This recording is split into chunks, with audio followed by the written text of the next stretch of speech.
안녕하세요. 9월 1일 월요일 아침마다 새로우니 이성지 목사입니다.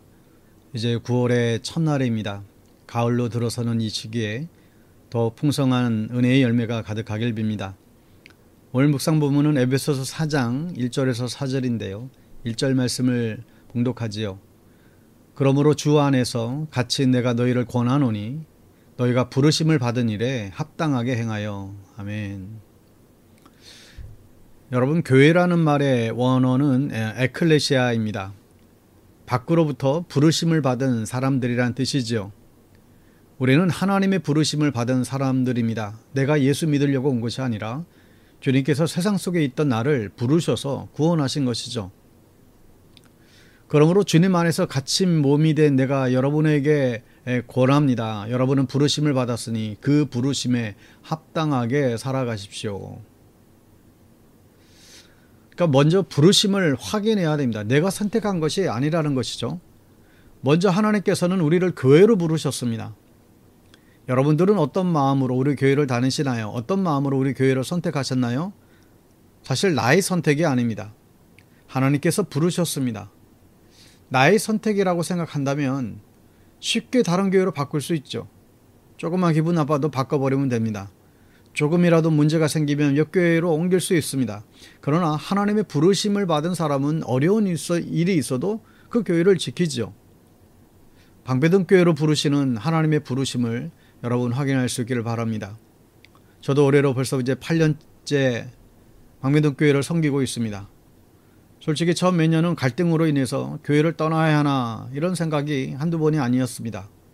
그래도 교회를 꾸준히 지켰던 이유가 있습니다. 그것은 하나님의 부르심 때문에 그래요. 제가 이 교회를 오려고 해서 온 것이 아니라 강권적인 인도하심이 있었기에 그 부르심에 순종하여 지금 이곳에 왔습니다. 하나님의 부르심에는 후회하심이 없습니다. 저는 하나님의 부르심을 분명히 믿죠. 방배동 교회를 섬기게 하신 것도 절대 저의 선택도 아니고 우연도 아니었어요. 저는 하나님의 부르심을 믿었기에 거기에 순종하여 그 부르심 따라 움직였던 것뿐이죠. 하나님의 부르심에 후회하심이 없다는 것은 말은 무엇일까요? 하나님께서는 나보다도 나를 더 잘 아시는 분이시죠. 하여 나의 어떤 필요가 있어서 주님이 부르신 것이죠.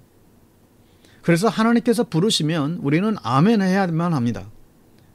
모세는 하나님의 부르심에 순종하지 않았지요. 하나님, 저는 말을 전혀 하지 못합니다. 그렇게 핑계를 댔지만 사실 나중에 보면 모세는 말만 잘했어요. 하나님의 부르심에는 후회하심이 없습니다. 언제나 주님의 부르심에 아멘으로 순종하며 나갈 수 있게 되길 바랍니다. 하나님께서는 또한 우리를 가정과 직장으로 부르셨어요. 종교개혁자인 마틴 루터는 직업 소명서를 주장했지요. 직업 소명서 전에는 오직 성직만 소명이다라고 생각을 했습니다. 하나님께서는 당시 신부와 수녀만 부르시지 직업은 개인의 선택이니까 마음대로 무엇을 하든지 돈을 벌어도 된다고 그렇게 생각을 했었어요. 그런데 그것은 잘못된 것이죠. 하나님께서는 우리의 직업과 가정에도 부르셨습니다. 예수 믿는 사람이 더러운 일을 해서 돈을 벌 수 없죠. 예수 믿는 사람들이 가정에서 함부로 할 수가 없죠. 하나님의 부르심을 확인한 사람은 직장에 가서도 기도하는 마음으로 일하는 것이죠. 가정에서도 밥을 하면서도 기도하며 밥을 합니다. 그곳에 하나님의 부르심이 있으니까요. 하나님의 부르심에는 후회하심이 없습니다. 내 마음과 의지가 무너질 때 하나님의 부르심을 여러분 확인하시기 바랍니다. 우리는 하나님의 부르신 사람들이에요. 그 부르심 위에 굳게 서서 흔들리지 않게 되기를 축원합니다. 먼저 우리는 하나님의 부르심을 확인해야 되는데 이 부르심을 확인한 사람은 부르심에 합당한 삶을 살아가야 합니다. 그게 어떤 삶일까요? 오늘 4장 2절에 보면 겸손함과 온유함으로 깍듯이 대하십시오. 오래 참음으로써 사랑으로 서로 용납하십시오. 하나님의 부르심을 확인한 사람은 겸손합니다. 겸손이 뭘까요? 여러분들은 겸손하신가요? 겸손한지 아닌지 확인하는 방법이 있어요. 그 사람을 만약에 대놓고 무시했을 때 화가 나지 않고 더 낮아지는 사람은 겸손한 사람입니다. 반대로 내가 좀 무시를 당하면 막 화가 나고 못 견디는 사람은 겸손하지 않습니다. 여러분, 예수님의 겸손을 배우세요. 예수님께서는 사람들에게 온갖 무시를 당하셨지요.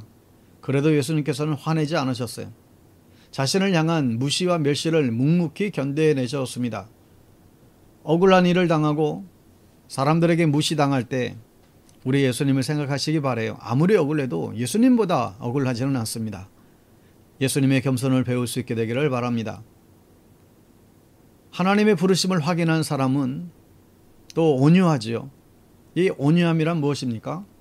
우리가 소위 영어로 이 젠틀이라는 말을 쓰죠. 근데 여기서 사용된 언어는 프라우테스라는 단어예요. 이 말이 뭐냐면 야생마를 길들이며 사람을 이제 태우고 얌전히 갈 때 사용되는 말이에요. 내 안에 있는 못된 성품들이 예수 안에서 변화된 상태가 바로 온유함입니다. 그 거칠은 야생마와 같은 그런 사람들이 아주 유순하게 변화가 된 그런 상태인 것이죠. 하여 우리는 매일매일 나 자신을 십자가에 못 박는 사람이 되어야 됩니다. 나의 옛사람을 십자가에 못 박고 새 사람으로 매일매일 새롭게 되어야 하지요. 온유한 사람은 다른 사람을 무시하지 않습니다. 나보다 어린 사람도 깍듯하게 대접합니다. 예수님 안에서 온유한 사람으로 변화될 수 있게 되기를 축원합니다. 또 하나님의 부르심을 확인한 사람은 오래 참습니다. 그냥 참는 게 아니라 오래 참아요. 사람들마다 이 참을성에 한계가 있잖아요. 베드로는 예수님께 이 오래 참음에 대한 질문을 한 적이 있어요. 같은 죄로 7번을 용서해 주면 잘하는 거죠. 이 오래 참음의 한계를 7번으로 그가 정한 것이죠. 똑같은 잘못을 하는 사람을 7번 여러분 용서해 보신 적이 있으시나요? 사실 이것은 굉장히 어려운 일입니다. 근데 예수님께서 이렇게 말씀하세요. 70번씩 7번이라도 용서해야 된다. 이 말은 단순히 490번 한계를 정하는 것이 아니에요. 오래 참으라는 거예요. 우리 모두는 인내심의 한계라는 것을 정하고 살죠. 이건 남이 정하는 게 아니에요. 나 스스로 정하고 사는 겁니다. 우리가 매번 화를 내면서 살지는 않지요. 내 인내심의 그 한계를 시험할 때 우리는 폭발합니다. 여러분, 오래 참는 것은 내가 정한 인내심의 한계를 스스로 지우는 것이에요. 이 정도만 참고 살겠다고 스스로 정한 그 한계를 이제 내가 지우는 것입니다. 그리고 이만하면 화날 만도 하다라고 생각했던 것을 지우는 것입니다. 여러분, 사랑하면 오래 참습니다. 우리가 주님을 사랑하면 주님을 닮게 되죠. 주님께서는 오래 참으셨습니다. 십자가 위에서 죽기까지 참으셨고 끝내 돌아가셨지요. 여러분, 이 예수님의 오래 참음을 여러분 배우시기 바랍니다. 또 하나님의 부르심을 확인한 사람은 용서하지요. 어느 목사님이 이런 질문을 했어요. 같은 동네에 용서할 수 없는 교회와 목사님이 계시다는 거예요. 자기 교회에서 교인들 데리고 나가 옆에다가 교회를 개척했다는 거죠. 그래서 그 목사님을 노예에서 보고 싶지 않다는 거예요. 그런데 그 목사님께 용서해야 된다고 권면을 합니다. 벌써 10년이나 지난 일인데 마음속에 미움을 담고 사는 것은 부끄러운 일이라고 했어요. 목사가 목사를 용서하지 못하면서 어떻게 교인들에게 용서하고 하고 설교하냐라고 그렇게 권면했습니다. 여러분, 항상 용서를 선택하세요. 용서하면 관계가 회복되어집니다. 용서하면 사람을 얻을 수 있습니다. 사탄은 우리가 서로 미워하게 만들죠. 반면 성령님은 우리가 서로 용서하게 하십니다.